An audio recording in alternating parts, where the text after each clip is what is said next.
Well, hello everyone, and welcome to the beginning of the last days. I apologize. I'm on a permanent. Sorry, guys. I don't know why this is like that. Bizarro world. Okay, everything's well. All is well.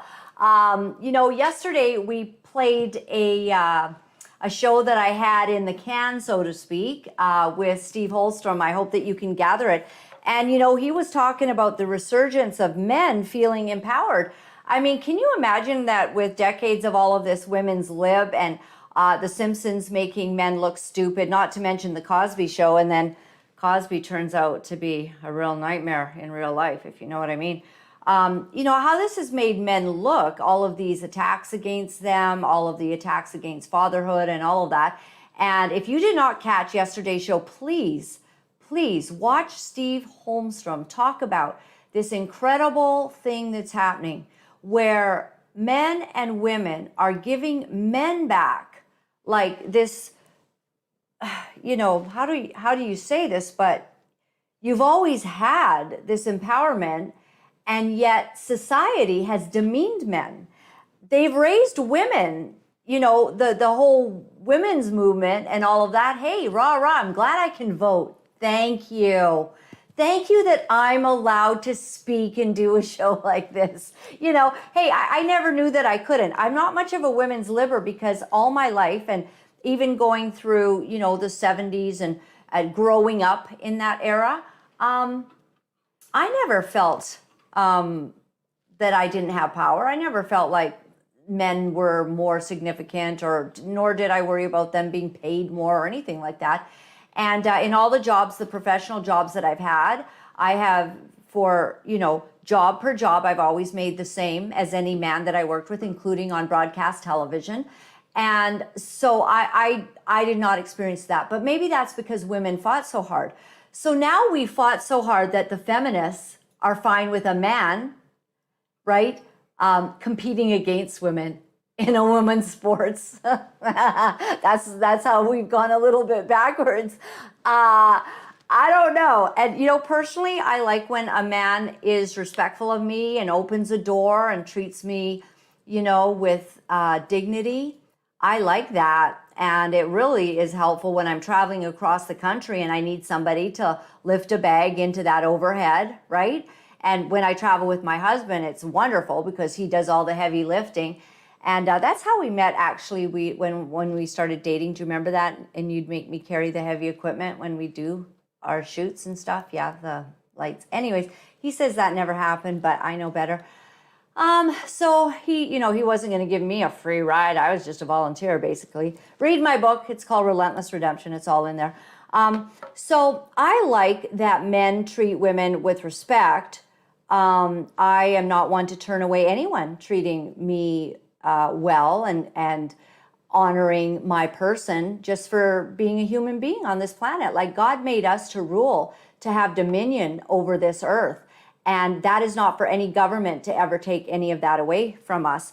So what we're seeing in Canada right now, I just want to remind you what's going on this next week, and that's the 1 million person march.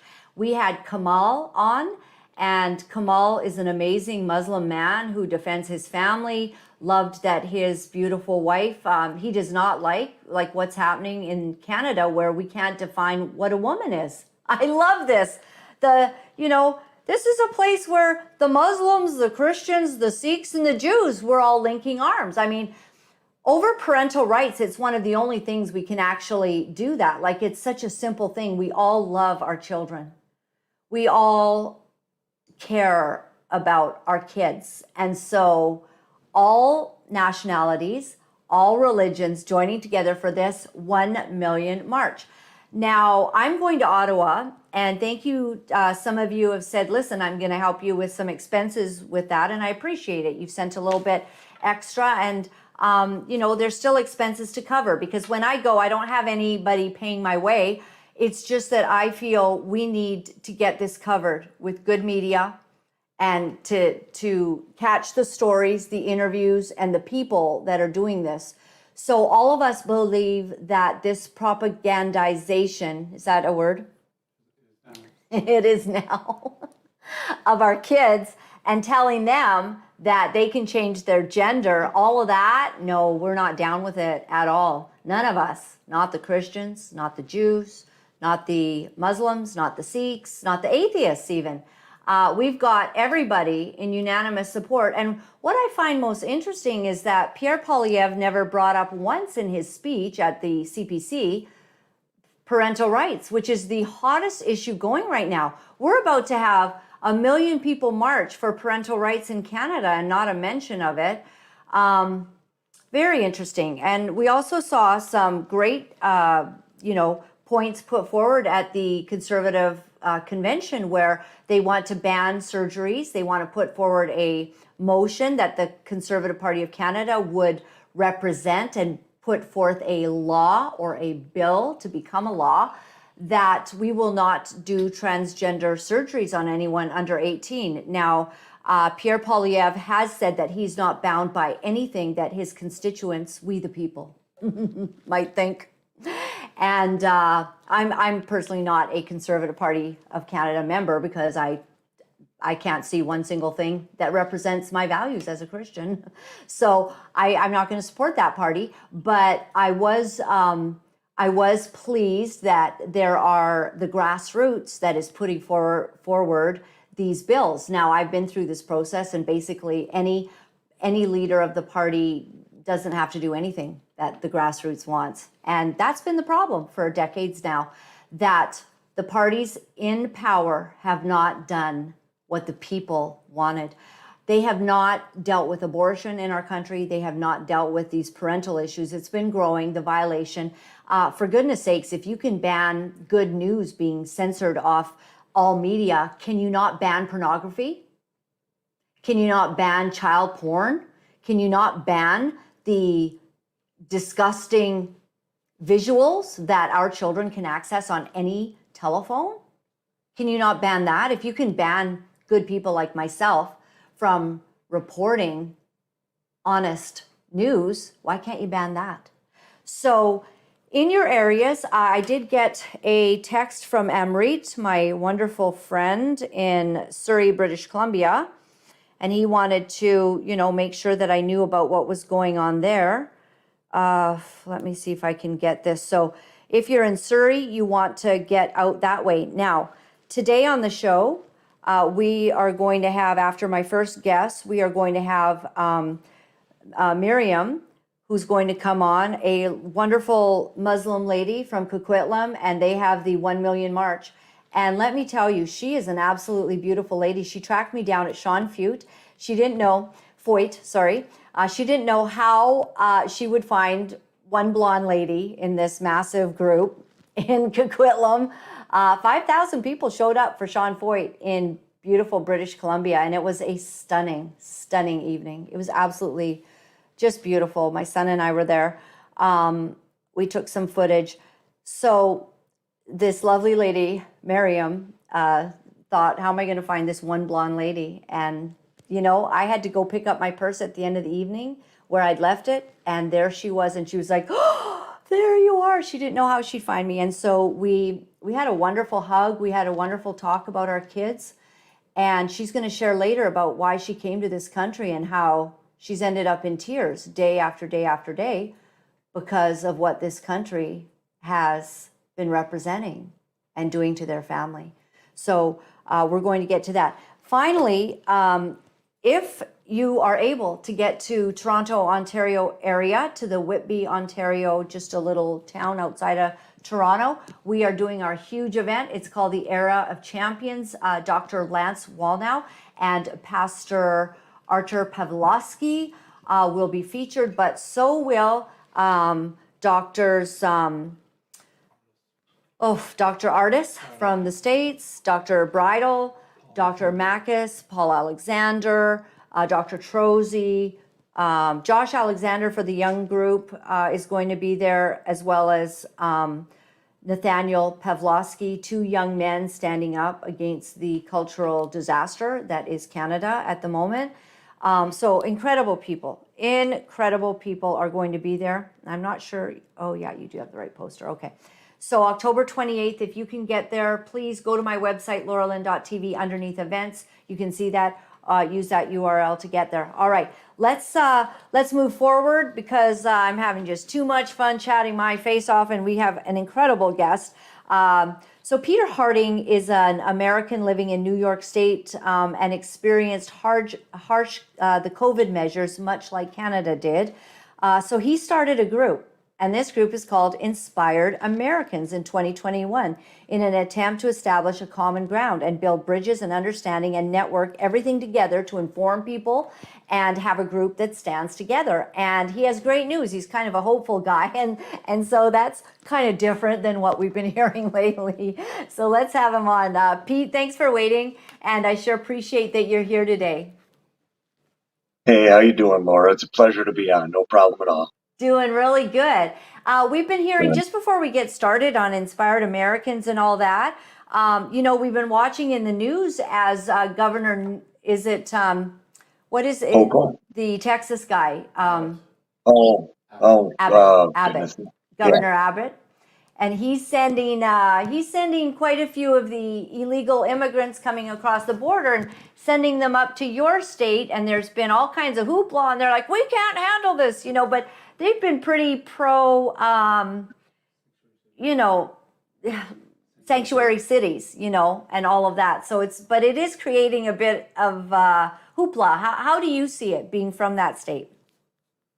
We had an incident here in Erie County, actually, where they were allowing these illegal immigrants. Can't call them asylum seekers; they're illegal immigrants. That whichever Department of Homeland Security, Border Patrol, whomever is getting them, aiding and assisting them to get into these different regions of the area. There's actually companies that are contracted with New York State and the federal government, and they receive money to bring each one of these asylum seekers into different states. They coach them, educate them right down on what to wear, how to walk, all of these things so that people won't see them as a threat.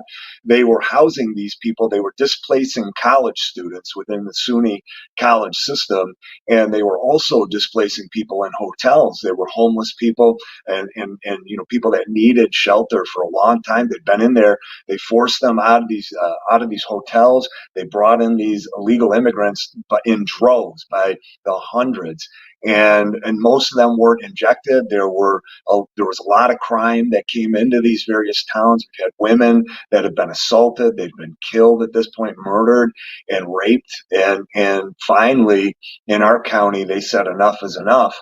And it was a little bit too late for a lot of families who lost their loved ones. And now these school districts were being forced by the state attorney general, Letitia James, stating that each school district has to take on these illegal immigrants. No injections, putting all of the children at risk, right? Schools say you must be injected, got to remove religious exemption, but the illegal immigrants can't come in, and they don't need any proof of or verification of their vaccination status. And there have been outbreaks of various diseases here as a result. And it's very sad and it's very unfortunate.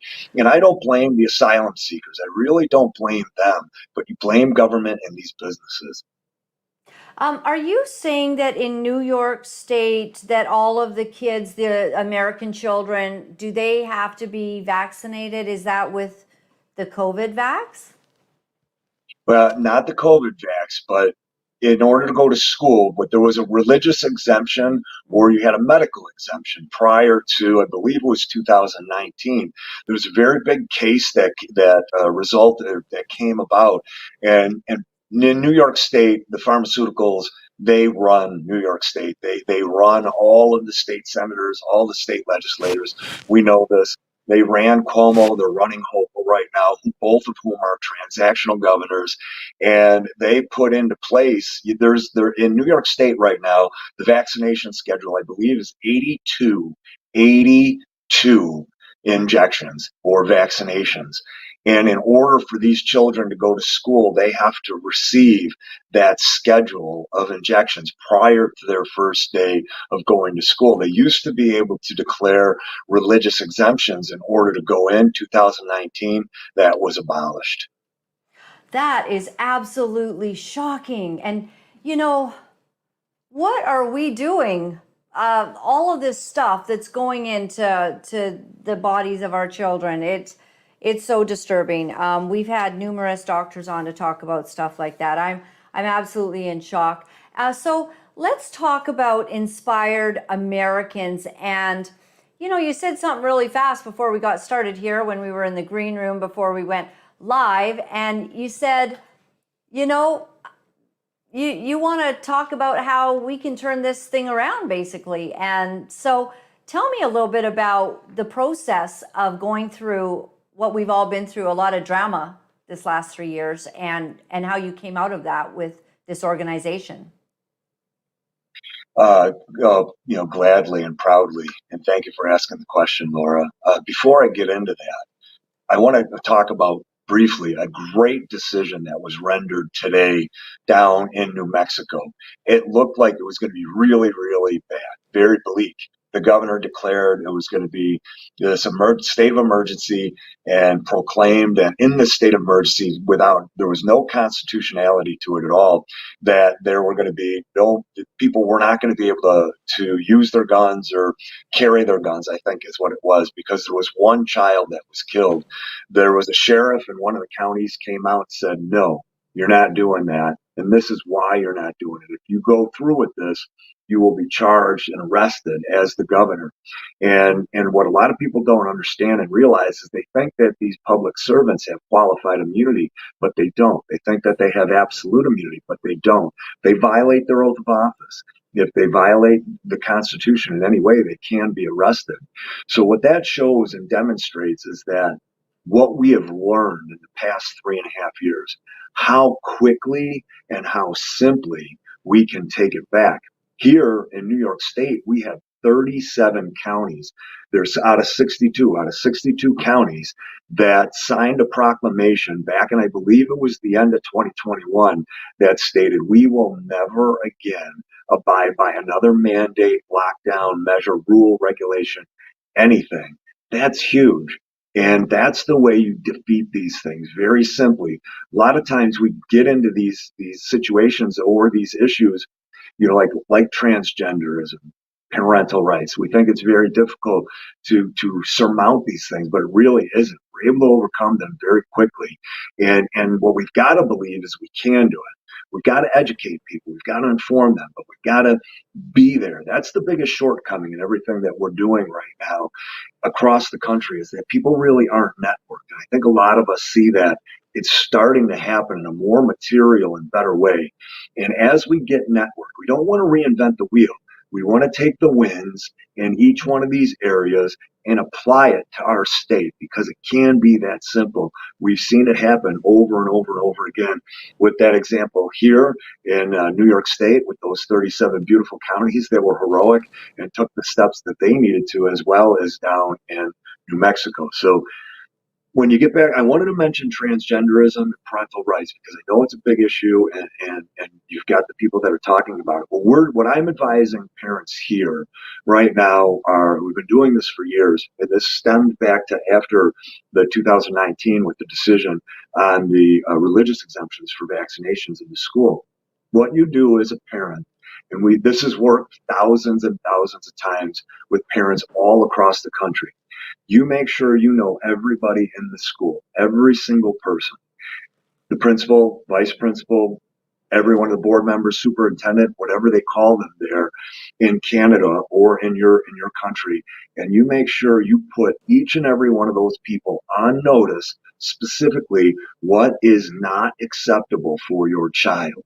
So if you do not want your child exposed to sex education, transgenderism, the school psychologist, and that's really where everything got rooted in. You saw this big transformation. My daughter was victimized by this 13 years ago. People thought that this is a new thing. It's not. She was preyed upon by the school psychologist, by the school social worker, convinced that she was a boy, changed her name to Ethan. She became very confused, very depressed, and nobody is held accountable for it in the schools. So you put every single person on notice. You let them know you are not allowed to talk to my child about these issues, regarding these issues at all. And then you have a conversation with your child. and you let them know that these people can't do that. But more importantly, you tell them why. You want to have that deep conversation with them. They're being exposed to it anyways in the school. Here, right in our area, here in Erie County, there are teachers that prey on these children and tell them to not talk to their parents. It's horrible. We've all heard these horror stories. There was just a mother who won a big lawsuit. It was a great lawsuit. I can't remember the parent or the state that she was in or the school district, but that was a huge win for us. That's setting precedent.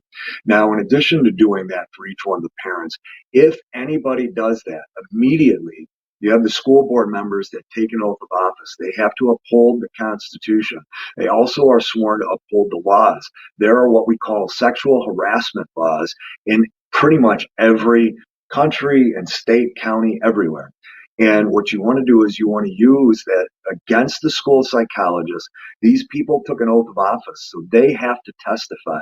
They are obligated to testify and be honest with the information that they have. If they don't, that is called for removal. And there's a process that you go through there. You would have a vote of no confidence with the parents, the same exact things that the teachers unions do. This is where we learn all of these strategies. You get the petition signed. The petition really doesn't work that well. We know that. Making a plea to the school board really doesn't work. We've learned that. Going after their bonds, that doesn't work. We figured that out. This process works. Why it works is because it puts the liability and fear onto somebody. Otherwise, these people don't have fear. They need to be fearful. And you start one person at a time. You submit that charge, that sexual harassment charge, criminal level sexual harassment charge against the individual that you know what happened with local law enforcement. And then at that point, local law enforcement is required to do that. Now, what we do with the experience media, we have local news networks in a lot of our towns. That is very, very important. Everybody's doing podcasting, but they're not doing news reporting. It's very important for that news to get reported, whether it's by the parent daily or someone who is in the community that wants to report on it. The reason that is because these schools think that they're operating in ambiguity. They're not fearful. It's circular obfuscation and administrative ambiguity. They're going to deflect, deflect, deflect. They're not going to be held accountable. They know the game. Until you put the spotlight on them, you make a web page about them, a social media page, that's all above board. You show exactly what they did, and that is all above board. It's all lawful, all completely lawful. And then you're hoping that criminal prosecution goes through. If it doesn't, there's a whole other series of things you can do. We won't get into that now, but a civil suit also immediately. Now, what parents have to be careful of is the teachers union coming after them, because we're seeing that happening. These teachers union have been educated at this point on how to attack parents. So you're going to file a civil suit against that individual for what they have done to your child after you've put them on notice. The moment they file a suit against you, you're going to, for whatever reason, harassment is usually what it is, you're going to file a countersuit against them immediately for 10 times the amount that they're suing you for. And we're seeing great, great success with this. And it happens very, very quickly. Thank you Wow. thank you for obliging me with that. Oh, I thank wanted to you for cover that it. information. That's amazing, Pete. And I think that you're really onto something. They're beginning to figure that out in Canada as well, that you literally have to put the fear. I mean, how is it okay to talk to our children about sexual matters? How is it okay to have these books in the schools sexualizing children with naked people having sex in all kinds of positions, and these GSA school classes, which is the gay straight alliance clubs, apparently. I mean, this is just another way of introducing, horrible, like, dildos and sex toys and all kinds of stuff. And, speaking to children about sexual matters, that is a criminal offense. And what you're saying is find out who that person is and what was said, what was done, make it public, bring it all out, and basically let them know that they are going to be gone after civilly. You're mentioning these the unions. That is problematic. These guys have the money behind them to sort of be very difficult. But if you have true facts, everyone, sometimes we just have to stand in the truth, represent yourself or whatever it is. But it is not okay, to just allow your kids to these wolves and nothing's done. I agree, Laura, and you stated it very clearly. But you know what they don't have on their side? They don't have the law. They don't have God, and they don't have righteousness. So there's a process to go through. If the courts and the attorneys don't honor your criminal complaint that you have, there's a process to go through if they don't honor your civil complaint either. So very, very important to know those steps as well. But for people who are worried and concerned about their children right now, these are the steps that you want to take, and it will be successful, absolutely successful. Well, thank you And for. Yep. just to close it, my daughter, a wonderful lady. We really don't have a relationship anymore at this point, sadly. But she ended up being gay, and the school was never held accountable. And here, 13 years later, that same school district, that same school psychologist, and that social worker, because they have to justify their existences, right? And as they're justifying their existences, that was the root cause. We started to see during the Obama administration every one of these schools getting these school psychologists and these social workers, and those people have to be held to account. There's study. They don't have one study that shows transgenderism has a positive effect. None. There's so many testimonials and the research, the evidence, the science that states the contrary. And these school systems aren't listening to it. The reason they're not listening to it is because they're receiving funding.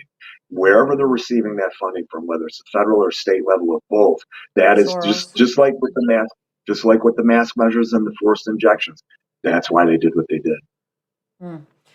It's very troubling. You mentioned the Obama era. Like, do you think that presidency ushered in a certain amount of stuff that we didn't see coming, or was it there before him, or what? Obama ushered in a lot. And the transgenderism issue was a very, very big deal. Starting to see the dumbing down of our schools more and more, the erosion of our colleges more and more. I was military, Navy, NMCB 21. It's a construction battalion. I served as a reservist for 3 years. And then right after 9/11, I joined. A lot of friends in the military.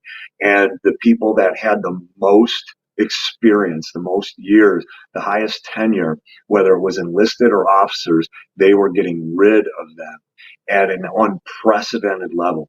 And the people that they were bringing in to replace them were brand new people. And oddly enough, most of them had very specific ethnicities and religious affiliations.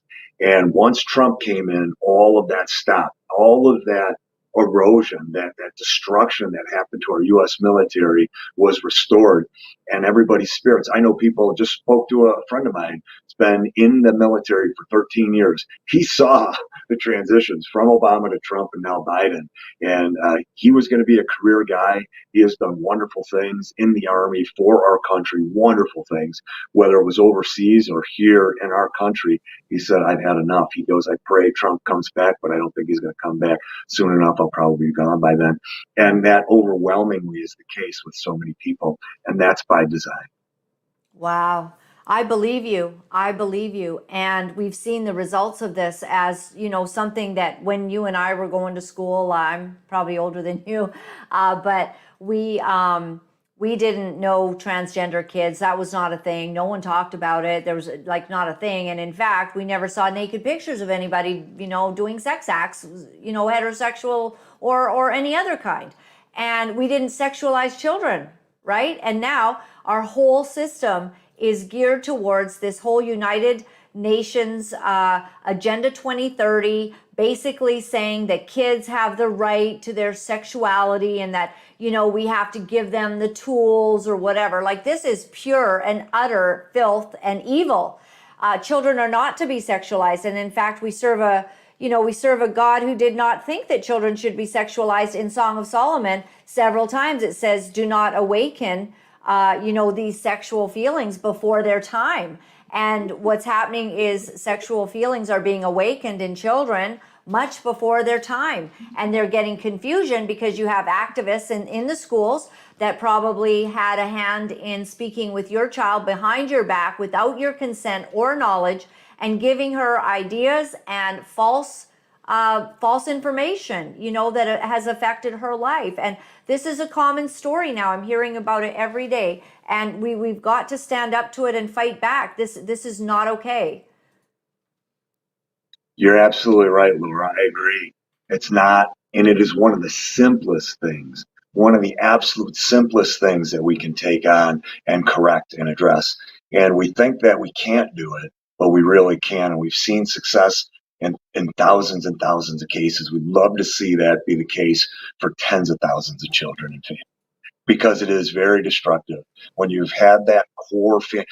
The reason the UN has it, they want to destroy family. Every communist regime, it's all about destroying the family. That's all in the manifesto. Every single regime that's out there, that's exactly what they do. Destroy the elderly, destroy the handicapped, and turn the children on the parents.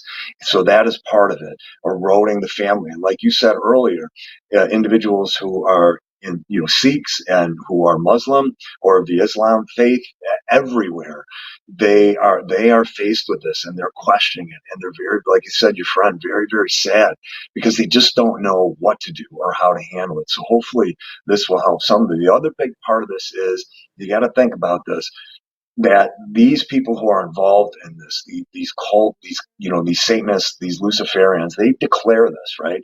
Whether they're Wiccans, they declare that they want that population to be as low as they can. And every single person that they can sterilize or neuter is another person that can't have a child. So that's a win for them, a victory.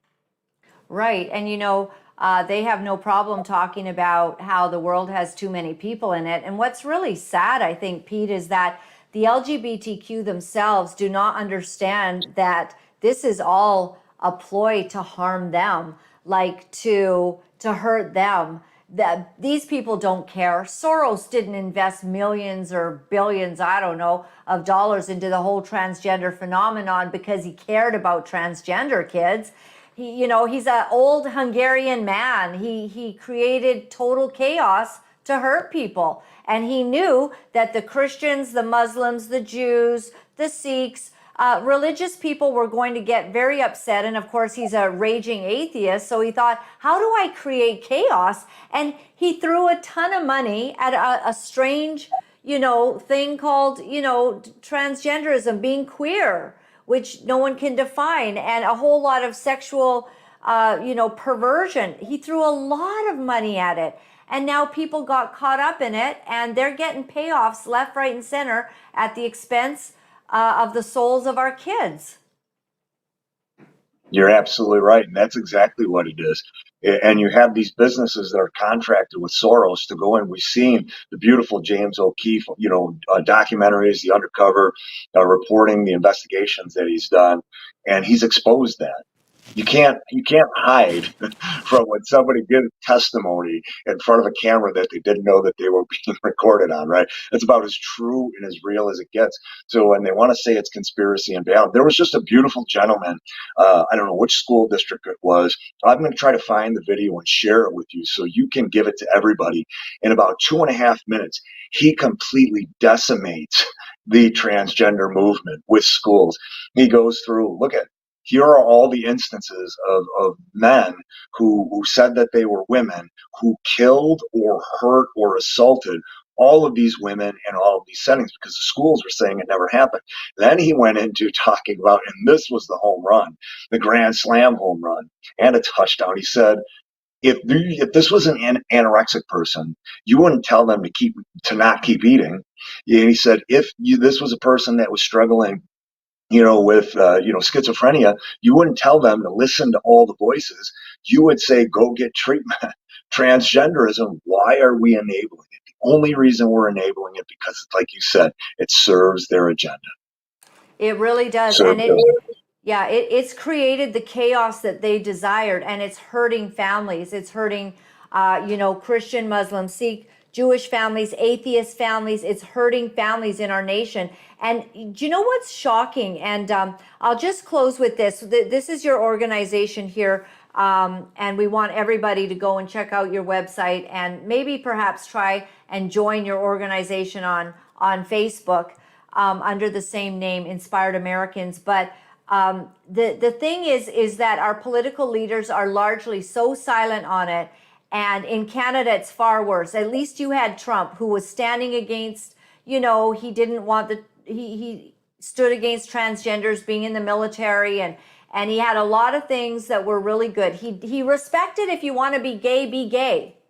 But, but he had some standards. What we're seeing in our political realms today here in Canada, we have a tremendous problem because Pierre Poilievre, he has a lot of gay activists right within his personal office. His father is gay, and so he's the leader of the Conservative Party of Canada right now.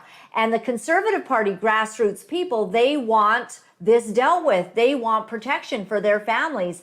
But you will barely find any politician willing to speak up on this because, of course, the pushback and the left-leaning crazy people, they come out in droves along with the paid off mainstream media. What I can tell you is this: we have to stop thinking under the old construct of going through bills, going through public servants. We have seen the frustration that we encounter with that. Bringing it back to you, bringing it back to the individual, the way that I just discussed, is the way that we're handling everything here. We inform every public servant on the Constitution, the New York State Constitution and the U.S. Constitution. In fact, it was one of the things I wanted to mention was that coming up, so the week of September 17th to September 23rd, here in the U.S., there was a law that was signed that every school that receives state funding or federal funding is obligated to call that Constitutional Week. They're obligated to do that. And they're obligated to get curriculum to teach people what the Constitution is and their New York State Constitution. And they're supposed to celebrate on September 17th. I wonder how many of those schools are actually doing that at this point. But I have conversations with patriots all the time, constitutionalists, Americans here. They don't even believe that the Constitution exists. They don't think that we can enforce it. I go, in your mind, you have to understand that it exists. Your power exists. The power doesn't come from Pierre Poilievre. It doesn't. We know Pierre Poilievre. We know his history. We know why he is there. He is that backup plan once Trudeau goes. And they were able to buy a ton of time. They were able to buy a ton of time with Trudeau. Nobody thought that he was going to be able to get away with it for as long as he was and not be held accountable. So right now, Pierre Poilievre I thought he was amazing, but he's very polished. We know what he's doing. We know what his agenda is going to be. People have to understand their rights. They have to, use their rights apply their rights in every way they can.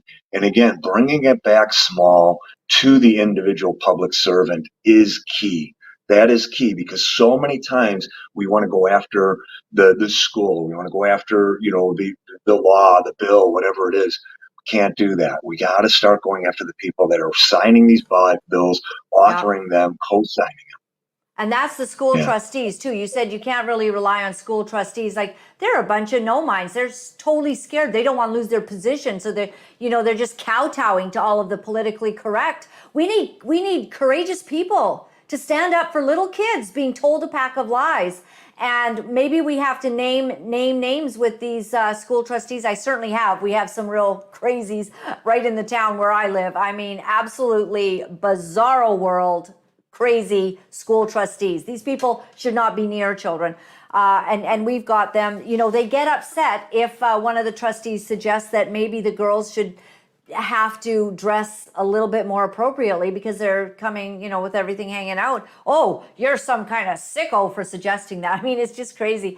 But Pete, I have to go because I have an important lady waiting, and she's got to go pick up her beautiful children from school, so I can't keep her waiting much longer. Pete, I'm hoping you'll come back on. I'm going to let Toby know that we'd like to feature what's going on again. Like, let's do this, 2 to 3 months, not wait very long to get an update from you on what's going on in America. I appreciate your stand and your strong pursuit of righteous beliefs and our freedom. Our freedom. We have the God-given right to be free. He created us. Nobody gets to control us. So thank you very much for your message.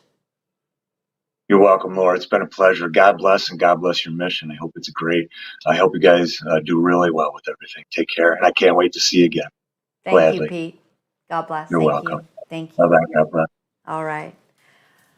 Okay, well, we have something that is going on. I love people that do something about it. Look at this man. His life affected by transgenderism. Somebody communicating without his knowledge to his child, and she becomes, a different name, a different gender, so to speak, and it's affected his life. What did he do? He turned around and he began to figure out ways to fight and to stand up for our families. I have another incredible lady here. She's waiting in the wings. Let me tell you a bit about her. Her name is Miriam Abdallah. She's the mother of 3. She's very busy. The ages of her kids are 2, 4, and 6. She moved to BC June 2020. She is Muslim Arab descent from Yemen. Her husband grew up in Coquitlam, and she was born and grew up in Dubai in the United Arab Emirates. And we would like to invite her to the show.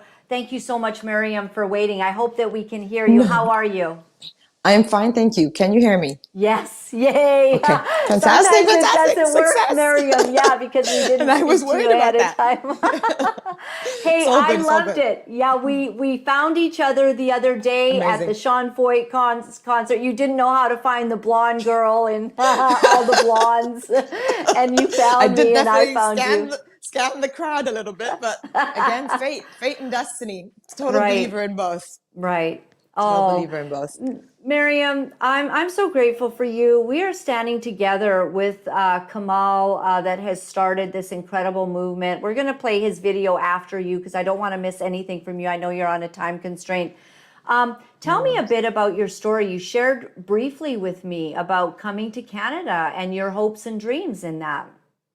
Yeah. So my husband grew up in Coquitlam, and he had always said that he thought the school system here was great. And obviously he grew up studying here and he went to university here. And he had always said to me back when we were living there in Dubai or in the United Arab Emirates that, once the kids are close to school age, I want to move back. I want to move back so they get the same education I got. And that was one of the main reasons why he wanted to move back. So we did, and our move got a bit accelerated with the whole COVID scenario in 2020, but we ended up here in June. And my son was due to start school the following year. And we got him in, and I don't know if it was after he started or just a little bit before, I started to get messages on different groups about what was going on at the schools here in BC. Before arriving here, I was clueless. I had absolutely no idea that this was what was happening at schools. I probably would have had a completely different plan if I had known. But I was completely clueless. I arrived thinking, the same story, the history that my husband has with his schools is what my kids are going to experience. And then I start getting on Zoom calls with members of our community, educating us about what's going on at BC's public schools. And it was horrifying. Literally, I remember after, I think, attending the first one, I was in dire. I didn't know what to do. I felt hopeless. I felt helpless. And I thought I had made the biggest mistake of my life. And what am I going to do with my kids? And very quickly after that, I started asking in groups, are there other options? Are there other schools? I started considering homeschooling, speaking to people, trying to figure out if there's a way that maybe I could do this. Because the idea of sending my children to schools for them to be indoctrinated with all this information that goes completely against all our beliefs, completely against science, against nature, against any common sense, really, was just beyond me. I couldn't. I had sleepless nights. I remember calling my brother who lives in South Africa in tears, telling him, I don't know what to do. I really do not know what to do. And then I think a little bit after that, I can't remember dates specifically, but then there was the C4 bill that passed. And that again blew my mind. And when I found out that it passed unanimously, I was like, what is going on in this country? It's insanity, complete insanity. And that nobody is, I can't hear you. For anyone that doesn't know about Bill C4, Miriam, it's a very good point. I'm so glad you brought it up. I don't know if we have the video to play in the side, but this was unanimously brought in by the Conservative Party of Canada, the Liberal Party, the NDP, unanimously voted that we basically are hamstrung. We are not allowed to tell a child not to transition and not to accept the body that God gave them. And that goes against religious freedom. That goes against freedom of speech. That goes against parental rights. And this is Canada. It goes against everything. It's beyond me. It's beyond me, really, Laura-Lynn. And then that happened. And again, I got into another wave of panic and fear. And I'm thinking, what have we done? I think we should just pack up and go back to where we came from, because this is not the life I want for my children. I wanted to give them a better future, not to lose them in the process.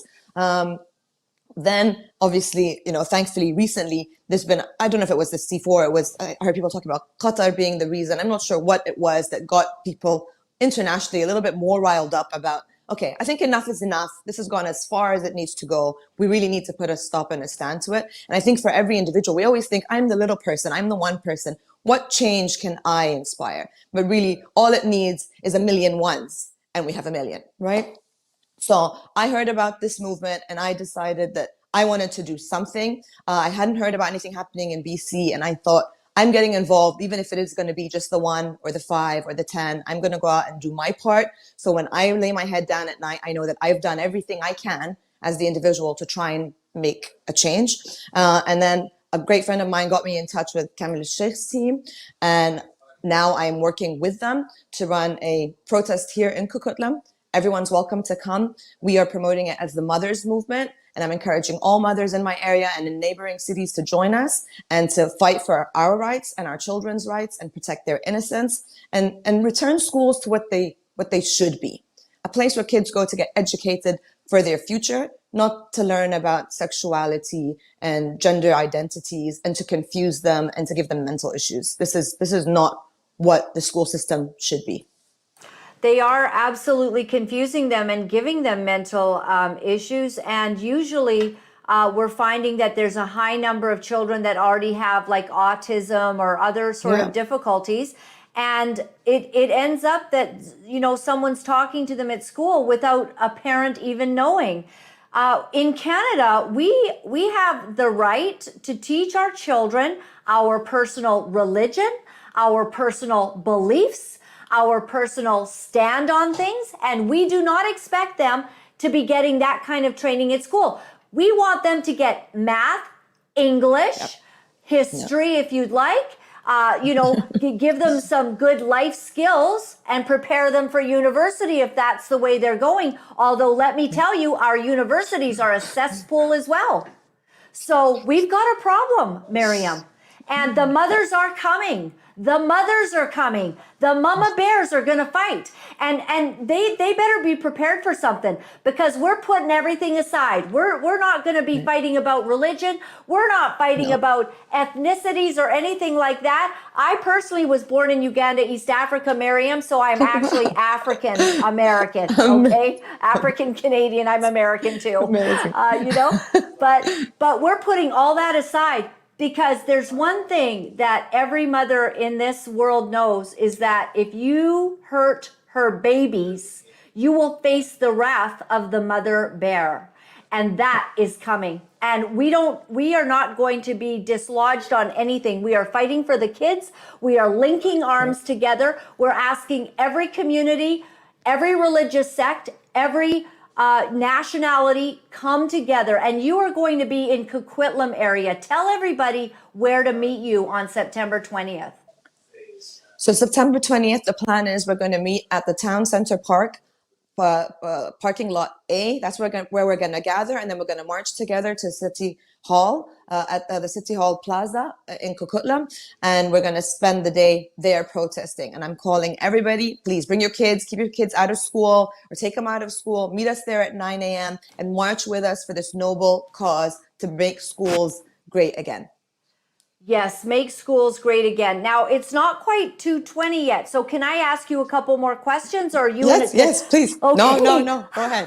Because you're just amazing. So, Miriam, Thank you, Laura-Lynn, I expressed to you that back in 2017, when all of this was breaking in BC, that we found out for the first time that they were teaching this ridiculous, hideous, unscientific, confusing, gender bending nonsense. When I found that out, I went and I met with Sikhs, I met with Muslims, and they were alarmed. And I remember getting on my show and saying, listen, this better stop, because the Muslims don't agree with this. The Hindus don't agree with this. The Sikhs don't agree. The Jews don't agree. Millions of people are very upset. And I feel so blessed that now we're calling for the 1 million march, and Kamal's even hoping for more across the country, because everybody's getting to their city hall or the place of meeting, the Parliament buildings in Victoria, and we're on the fight of our lives. And so I'm very happy to hear that that this fight is something that all of us are going to engage in. Is your community now at the place where they understand what is truly happening? Oh, I mean, look, from when I arrived here in 2020, I think, again, it was news to me because I had just arrived. And whilst not a lot of people knew about it, I think the reason maybe why everyone's picked up on it now is that thanks sometimes to social media, this has actually grown so much because of social media. Everyone's sending out messages. There's multiple groups that are fighting this on social media. People are looking for alternatives. People are panicking. People are talking. Awareness sessions at the mosques, when we gather as mothers, when we chat at Eid gatherings. Everywhere we are, every opportunity we get, this is the conversation. Whether we have friends who are working at schools who are coming back and telling us and letting us know what's happening, mothers exchanging stories of what's being taught to their kids in other schools. The conversation is constant, specifically as we got closer to the school year and within the school year. And it seems like every year, every month, they're coming on stronger and harder. And it's got to stop. It's got to stop. So I love this. So the water cooler talk, so to speak, is that you're all upset. And of course. What does everyone think about the government not saying enough about this? I mean, I don't even know if anyone understands or wants to gauge into the government. I think for us as immigrants, you come here and you understand that you're on someone else's turf, right? In our home countries, then we know the government's Muslim. The government generally, we are aligned on our beliefs and on our morals and on our standards. So you don't find that clash. When we come here as immigrants, we understand that we're not always going to agree eye to eye or see eye to eye on a lot of matters. So I don't think we judge them or care about what they want to do, because again, there's the agendas, and we feel like even those of us who are Canadian feel like this is still not 100% your land, right? So I think we don't mind so much what they want to do with their lives and what they want to impose as rules for their country, as long as it isn't conflicted or come against what we believe. That's what you said. But then they're getting into our freedoms, right? That's where we object. But the fact that they want to do this or that they support this or that they think this is okay for us, that's your business. As long as you don't impose this stuff on us and on our children, that's your business. You do whatever you want to do, run wild. Mm-hmm. Just do not indoctrinate my kids with those beliefs, and don't force it on me or teach my kids to lie to me about it. It's insanity. It's insanity. It really is. And so there needs to be a further education for all of us, understanding, how did this get in? How can they put, and I don't know if you've seen the books of gay sex in all kinds of positions with inappropriate body parts being shown to our children. And you don't know what goes on at school all day with your kids. I don't know. So we're trusting the teachers, but our government has set up the LGBTQ idol in the land. They fly the flag on our parliament, and not one politician complains about that. Miriam, not even from our Conservative Party of Canada. The only one complaining about that is a man named Maxime Bernier, who is the leader of the People's Party of Canada. He left the Conservatives in 2018 because of the corruption. This is a very good man who's standing up, who holds, Maxime Bernier held up the books to the CBC reporter filming and said, do you think these kinds of books are okay for the children?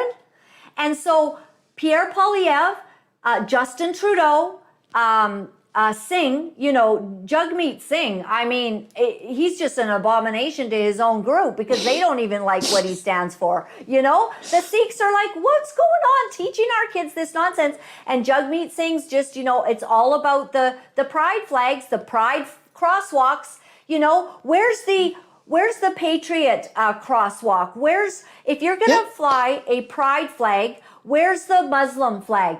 Where's the Christian flag? Where's the Sikh flag? You don't get to fly one people group that are a very small minority, frankly, a very loud, small minority, and try to tell our kids that they're gender fluid when that is nonsense. Stop already. It's absolutely ridiculous. No, I don't blame you. I get upset too. I totally get upset too. It's complete insanity. I do not understand how, like you said, when you think unanimously, I'm like, is there not one person on these boards, political parties, that has any common sense? But I realize it's not about common sense, right? It's about the dollar. It's about who's funding them. It's about who's promoting them. It's about who's making their dreams a reality. It's not about the people. It's about their agendas. So I'm not surprised that these things happen in politics. You just think, is it all rotten to the core? Is everyone a lost cause here? Is there no, like you say, this Maxine person who I don't know, but if there is that the only person out there that's got some common sense, some dignity, some courage, some moral remaining on our political parties?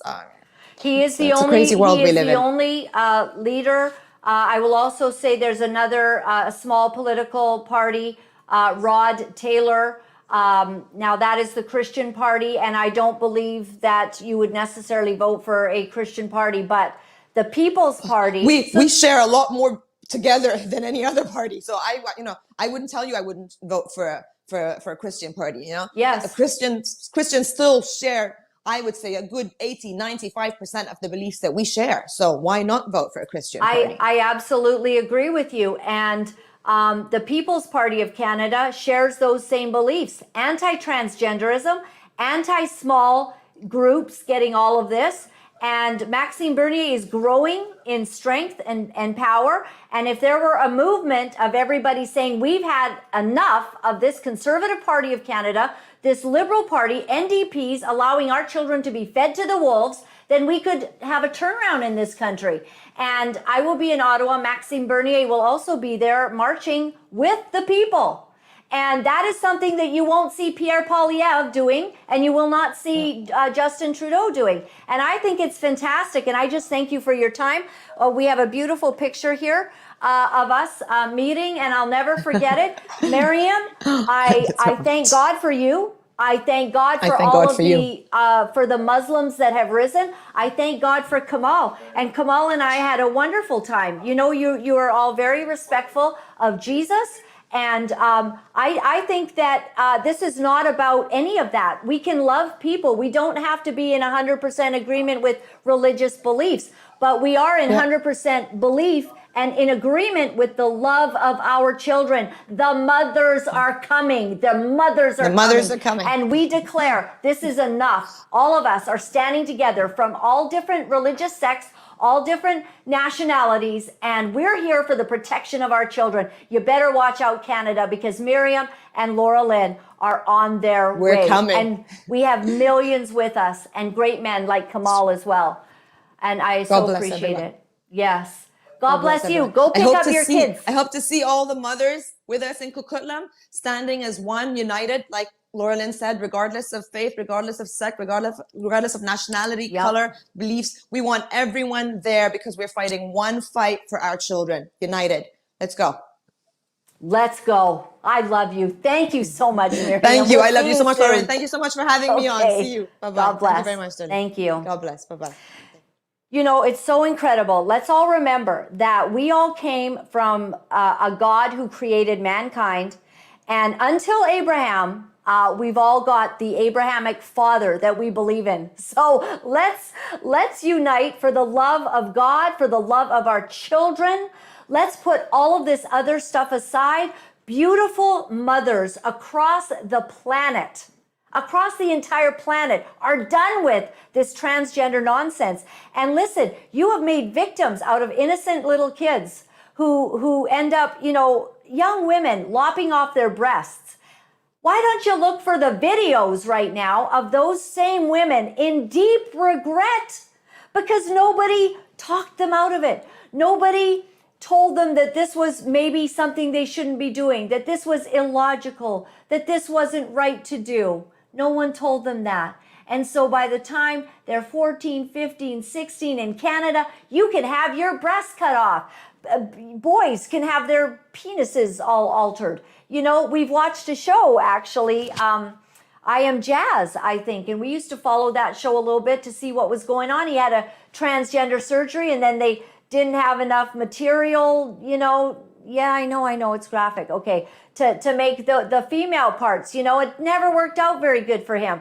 He doesn't have any idea what it's like to have sexual feelings. Listen, guys, one of the greatest things that God ever made on this planet is the union of a man and a woman in a godly union to come together to have sex and to enjoy that. But what this establishment has done is pervert that. After you cut your breasts off, after you cut your privates off and do all kinds of stuff or make a fake, you know, penal thing happening, after you do all that, you're not having any good sex. That one of the enjoyments of life is being completely destroyed by you people. And you're talking to little kids about how they should be transgender. Once you become transgender, you end up with no sex life, literally.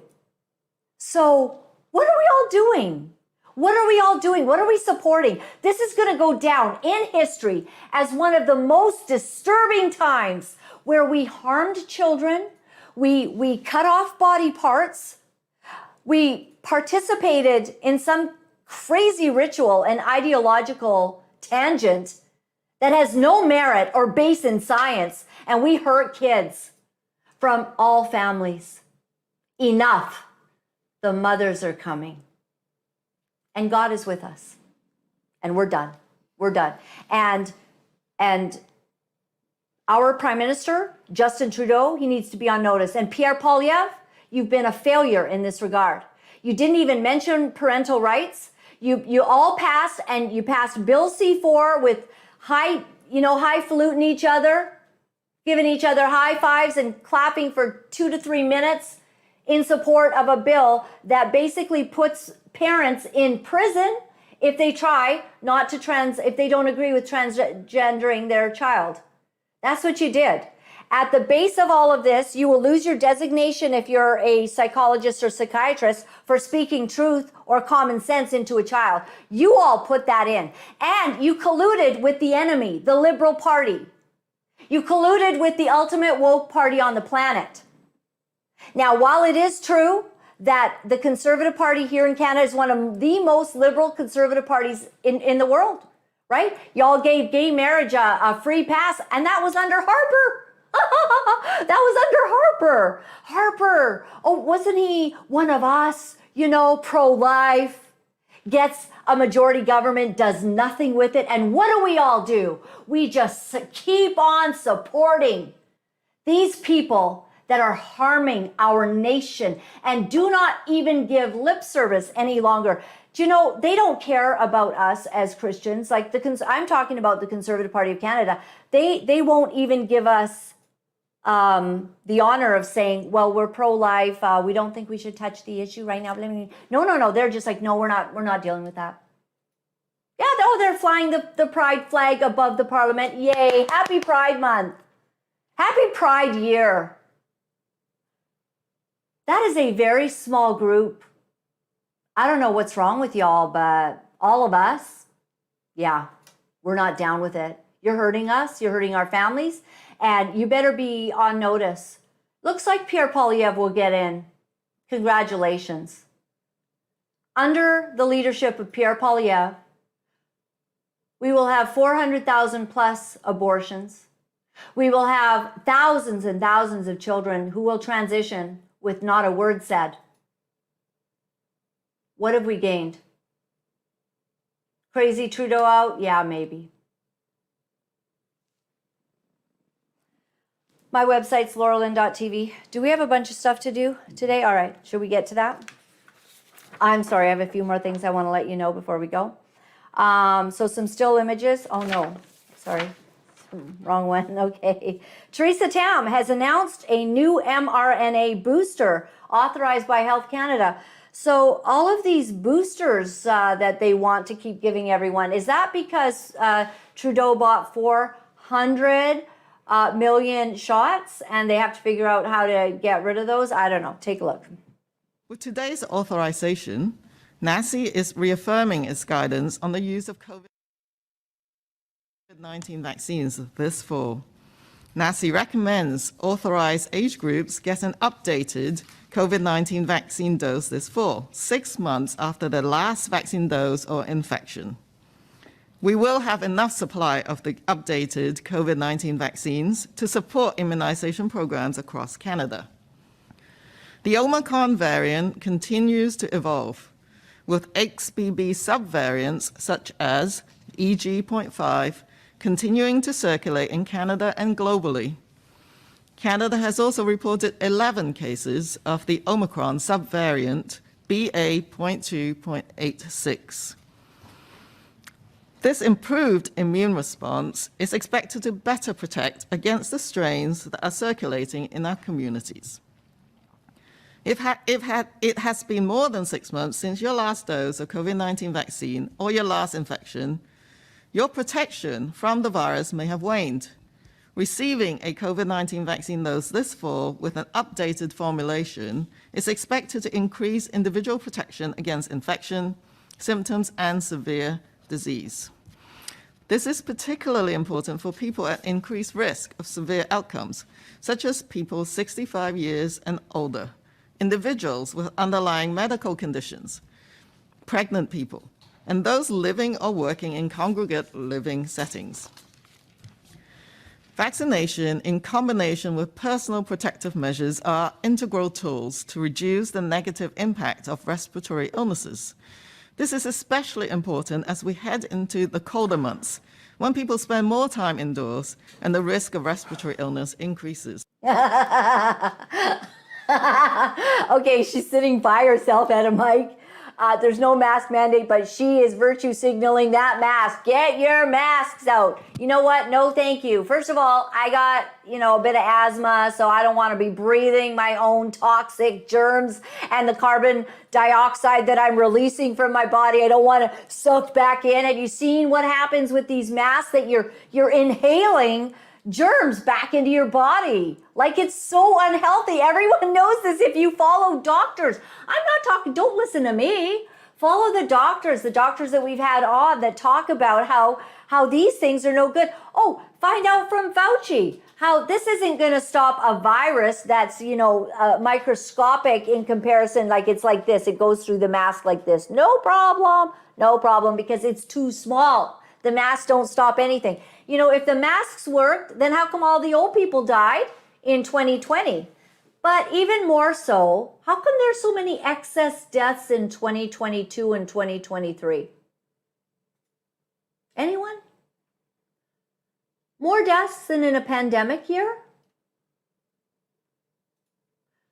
So JT and I are sad because we know someone, and her name's Kaljit Kayla, and she passed away. And we're very, very sad to hear of this young, beautiful Sikh woman. She was in media in Vancouver area. We worked with her many times.